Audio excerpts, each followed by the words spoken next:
नमस्कार दोस्तों। मैं आज आपको जया एकादशी व्रत कथा सुनाने जा रहा हूँ। माघ मास के शुक्ल पक्ष की एकादशी को जया एकादशी कहा जाता है। यह व्रत बहुत ही पुण्यदायी और मोक्षदायक माना जाता है।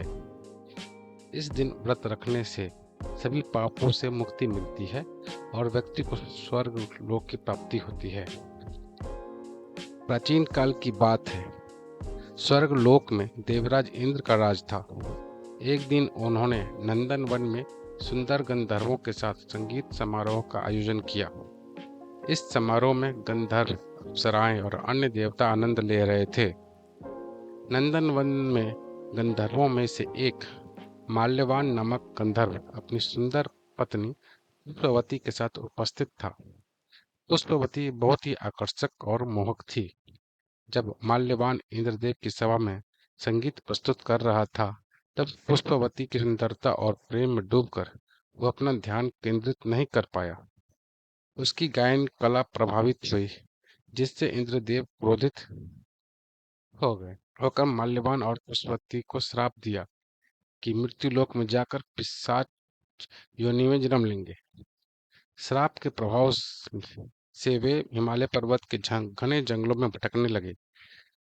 दोनों भूख प्यास से पीड़ित होकर कष्टमय जीवन व्यतीत कर रहे थे।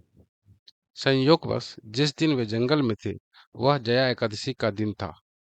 उस दिन न तो उन्होंने अन्न ग्रहण किया, न ही कोई पापपूर्ण कार्य किया। संध्या के समय अत्यधिक कष्ट से वे एक वृक्ष के नीचे बैठ गए और पूरी रात जागरण किया। इस प्रकार अनजाने में ही उनका जया एकादशी व्रत पूरा हो गया।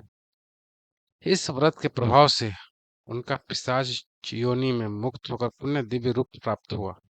वे पुनः स्वर्गलोक में पहुंच गए। इंद्रदेव ने जब यह चमत्कार देखा तो उन्होंने बताया कि जया एकादशी का व्रत करने से मनुष्य सभी पापों से मुक्त होकर मोक्ष प्राप्त करता है। इस व्रत को करने से पिशाच योनि से मुक्ति मिलती है। मन, आत्मा और शरीर की शुद्धि होती है। व्यक्ति को पुण्य की प्राप्ति होती है और वह स्वर्ग लोक जाता है। समस्त पापों से मुक्ति मिलती है और जीवन में सुख समृद्धि आती है। भगवान विष्णु की कृपा प्राप्त होती है और मोक्ष की प्राप्ति होती है। कि एक दिन पहले दसवीं तिथि सात्विक भोजन करना चाहिए और ब्रह्मचर्य का पालन करना चाहिए। एकादशी के दिन सुबह स्नान कर भगवान विष्णु की पूजा करना चाहिए। संकल्प लेना चाहिए कि आप पूरे दिन व्रत रखेंगे और मन, वचन तथा कर्म से शुद्ध रहेंगे। दिन भर भगवान विष्णु का ध्यान करें, भजन कीर्तन करें और जरूरतमंदों को दान दें। रात्रि में जागरण करें और श्री हरि का स्मरण करें। द्वादशी अगले दिन को ब्राह्मणों को भोजन कराकर व्रत का पारण करें। जया एकादशी व्रत करने से पापों से मुक्ति और पुण्य की प्राप्ति होती है। इस व्रत का महत्व स्वयं भगवान श्री कृष्ण ने युधिष्ठिर को बताया था।